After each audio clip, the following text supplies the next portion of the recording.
Whenever we find a healing story in the gospel, it's meant to be particular, but it's also meant to be universal. So it's particular in the sense that certainly it describes a particular moment in time and space when Jesus healed a particular individual. At the same time, it's meant to be a spiritual analogy which is universal. It's meant to convey a lesson which is applicable to everyone. And to illustrate the point, I want to focus on this really famous story that you find in the Gospel of Mark chapter 5, the story of this woman suffering from hemorrhaging.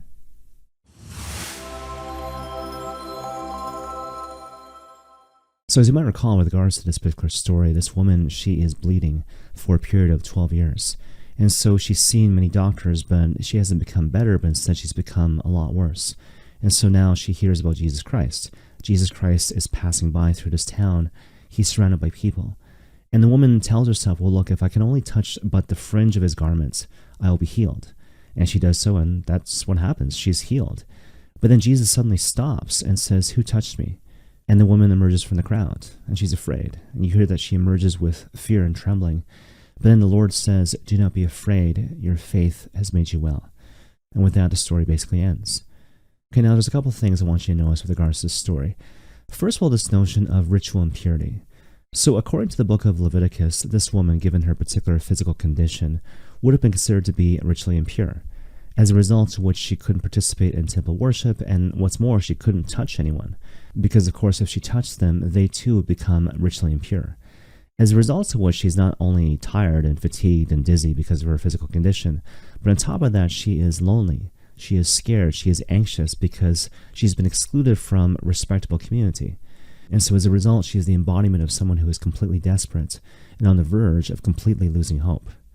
Now that said, the second thing I want you to notice is the significance with regards to the number 12, because of course the woman has been bleeding for 12 years.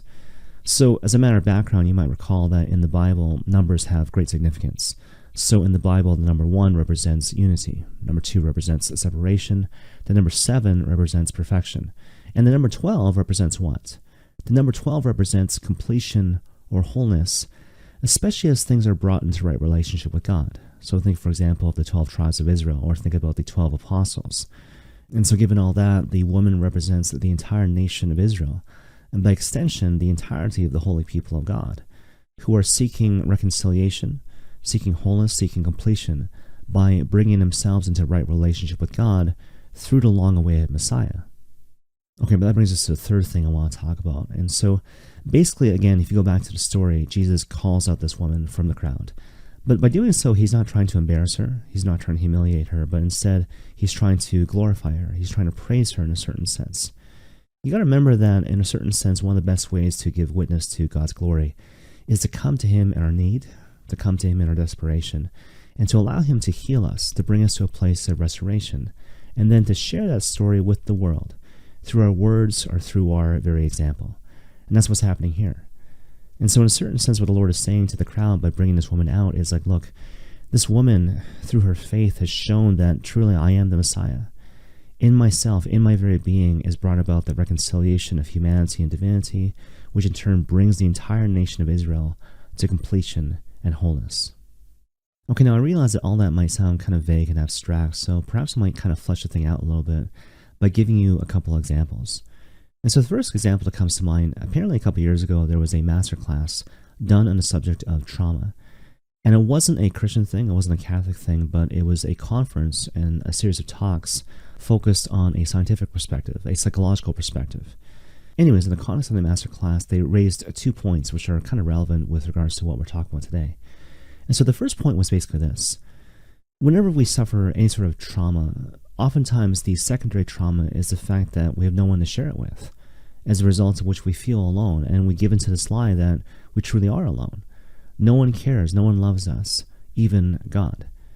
Now that said, the second thing this masterclass conveyed was this notion that what is ultimately healing in the aftermath of trauma is communion. Now certainly this can mean a couple of different things, right? And so certainly on a very basic human and practical level, the church is meant to be the sacrament of salvation for the world. And so certainly we're called to journey with people, to accompany other people, to give them this recurring experience that you are never alone, through my constant willingness to bear your burdens, to share not just in your joys, but also in your sorrows. Now that said, another way to look at this notion of communion is to look at it from a supernatural perspective. And so in a certain sense, the Lord is inviting us constantly to give to him our burdens, such that we might never be alone, but achieve the sense of completion and wholeness in his wounded heart, in his sacred heart, and thereby bring us to a stance of being in right relationship with God the Father. Okay, one final example, and I'll kind of end with this. And so recently I heard this really wonderful guided meditation by Sister Miriam James Hyland that I want to share with you. So basically it goes like this. Presuming you're sitting now in a place which is relatively comfortable and safe, I invite you to close your eyes if you feel comfortable doing so. And just kind of sit there. Sit there with your eyes closed and just feel your body. Feel whatever's happening in your body. So if your shoulders are tense, feel that. If you feel a certain tension in your chest while you breathe, wherever your body is feeling, just allow yourself, again, to feel that. Now, as you're feeling that, as you're feeling your body, allow whatever is troubling you to come to the surface. It might be a small thing. It might be a big thing.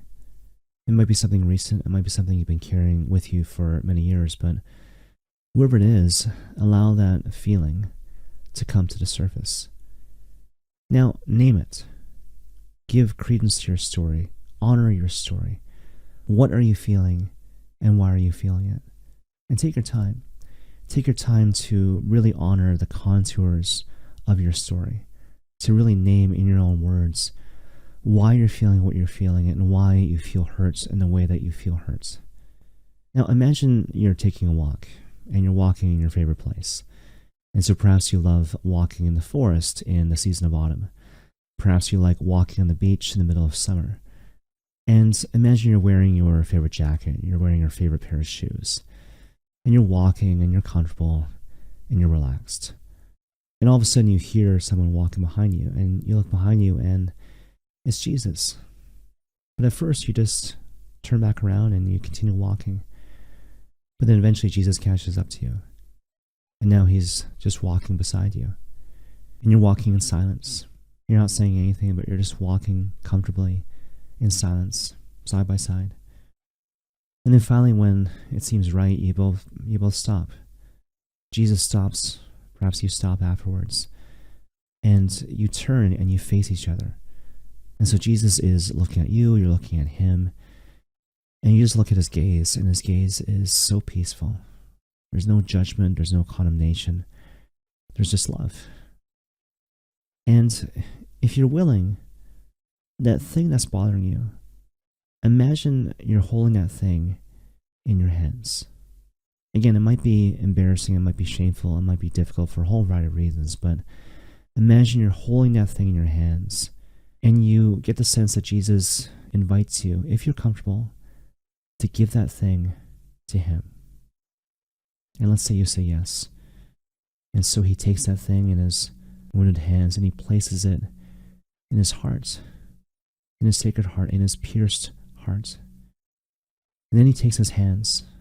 And if you allow him to do so, he invites you to give him permission to place his hands on your heart. And so perhaps you do.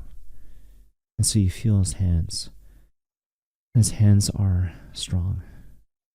And his hands are warm. And his hands are the hands which have performed miracles. And his hands heal.